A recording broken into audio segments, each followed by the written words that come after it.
Alright, the Reds, it is the Bacon Butty. The Reds continue on the march. The Reds are in an FA Cup final, and the Reds are favourites to win the FA Cup final, and in fact are now 7-1 to win the Quadruple. Imagine the odds you would have got on that at the start of the season. We are in Brasco as usual on a Monday morning. Got Ian Salmon with me today to talk through the papers. Going to start with the Reds. We don't always start with the Reds, but you know, like I say, we beat Man City. One of the best first halves you've ever seen from the Reds, I think it's fair to say. The Mirror have gone with, try and get this right, hang on, here we go. Cops Quad Complex. Quad Complex. I thought about it for about 30 seconds. I was like, oh yeah, see what you're doing there. God yeah. Complex, Quad Complex. Not sure. But I like the quote from Alexander Arnold. He says, this time of the season, it gets really tasty, doesn't it? He said, it's the best time of year. Anyone who doesn't enjoy it, fans, players, whoever, well, I can't help you. He also praised Mo Salah. Salah's now gone 843 minutes without a goal in open play. But Alexander Arnold reckons the stick given to his mate is out of order. He said the level he gets himself to, he's kind of a victim of his own success. He's still top scorer in the Premier League. He's only one behind me in terms of assists. People are saying he's having a bad run of form. He's nearly top scorer in the Champions League as well. What he's done for us for over the last 5 seasons has been outstanding. But what I would also say is that in that first half, Liverpool, to put none too fine a point on it, pressed like fuck.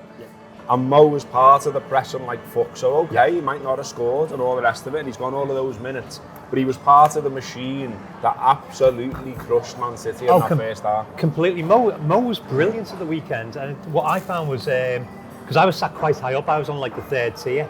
So I was looking down, my usual spot in the main stand. I'm kind of low down by the 18-yard line. This, I was up and to the right of the goal. So you're looking down, you're seeing a different game, you're seeing the shape. Yeah. And all the talk beforehand that there'd be, Wembley's pitch would be too big for us and it'd be too wide.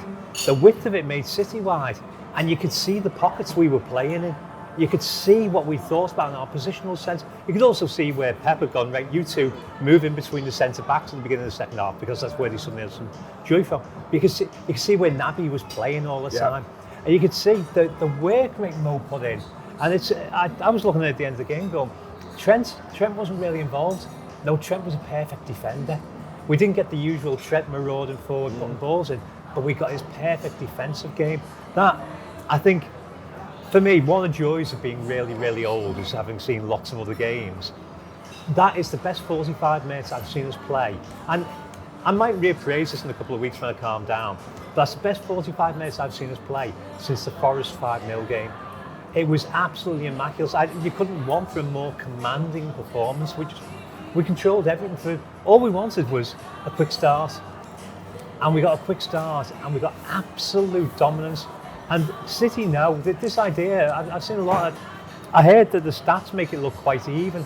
I've not seen the stats yet, but City now, those 2 goals flatter them.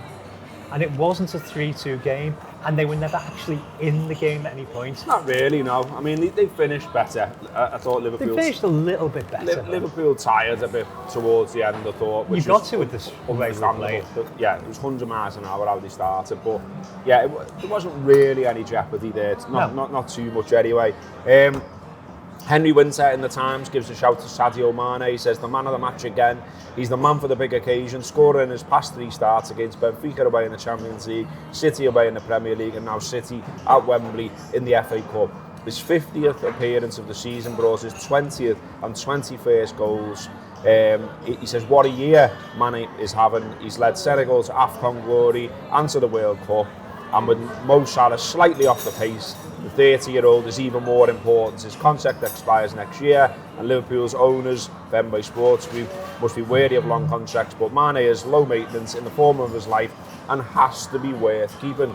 Definitely. All good points from Al Hazard there, because surely we do have to keep him. I mean, all season long we've had the drama of Mo Salah. And yet no one's... Well, very quietly, no one's talking about it. And we were all prepared to let him go at one point, weren't we? It was kind of like, if you're going to keep one of the 3, then it's Mo. And we still need to keep Mo because he is the best player in the world, and he's had a bit of a slump post AFCON and post, the sheer disappointments of what he's been through twice with the World Cup. But Sadio has played himself back in, and the wins with Senegal have actually made him turn back into the player he was. He's playing on confidence. He's playing brilliantly. The closing down for the second goal was absolutely incredible, and the finish for the third goal is just sublime. Yeah. The football for the third goal, Brilliant. The Trent to Thiago Thiago to Trent to Thiago to Sadio. That little sequence there is unbelievable.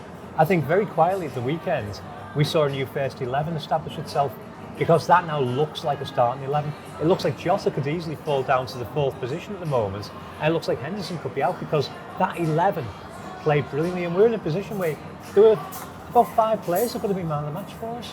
Alright, the Reds, to enjoy the rest of this video as well as all of our premium content, just click on the join button below and join our YouTube membership. You'll get all of our exclusive content, including our match previews, our post-match reaction, our exclusive interviews, and all the transfer chat about who is coming in and out. So yeah, share the journey with us, supporting Liverpool from the heart of the city. We're home, we're away. Come and share it with us. Up the Reds.